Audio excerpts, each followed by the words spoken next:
النبي صلى الله عليه وسلم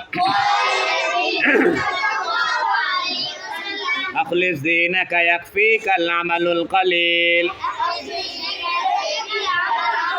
হাদিস শরীফের অর্থ জোরে বলবেন তোমার ঈমানকে খাঁটি করো জোরে অল্প আমলই নাজাতের জন্য যথেষ্ট হইবে জোরে কোন আবার কোন হাদিসটা কোন হ্যাঁ قال النبي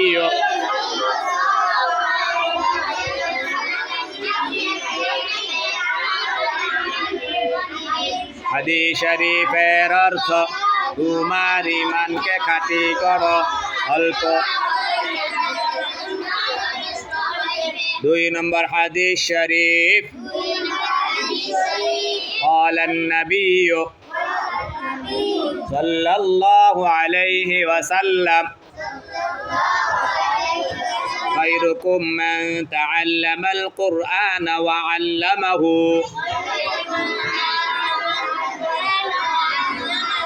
أنا مولا العالمين সামনে আসেন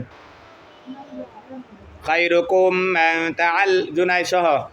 خيركم من تعلم القرآن وعلمه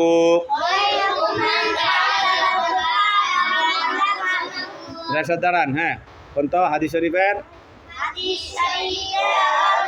তোমাদের মধ্যে সর্বোত্তম ওই ব্যক্তি যিনি কোরআন মধ্যে শিক্ষা করেন কেন কইছি কথাটা মুহাম্মদ সাল্লাল্লাহু আমাদেরকে রসুল আমাদের নেতা কইছে কি যে কোরআন শিখে এবং শিক্ষা দেয় এ হইল যত মাখলুক আছে সমস্ত মাখলুকের মধ্যে শ্রেষ্ঠ মাখলুক হলো কে যে কোরআন শিখে এবং শিখায় আর আমরা যারা শিখতেছেন মনে লস হইতেছে না রে না লস হইতেছে না রে মুজাই পড়তাম ভালো লাগে না শ্রেষ্ঠ কাজ করতে মন চান না নিকৃষ্ট কাজকে করাম ভাই গোবর গাবর আতামু ঠিক না রে মাড়ি মুড়ি আতামু গোবর গাড়ো আতামু রাস্তাঘাটে হারে হারে প্রস্তাব করে পায়খানা কর্ম টুপি হইলা দূরমো আপেন বেড়া দূরমো মানুষের বকা বদ্ধ শুনমো ঠিক না দুদিন পরে মা কবে তুই মরস না করে তুই মর তরস না তোর আল্লাহ আজরাইল নেয় না তোর দেখে না আজরাইল এম তোরে কইব ঠিক কিনা খায়রুকুম মান তাআল্লামাল কুরআন ওয়া আল্লামাহু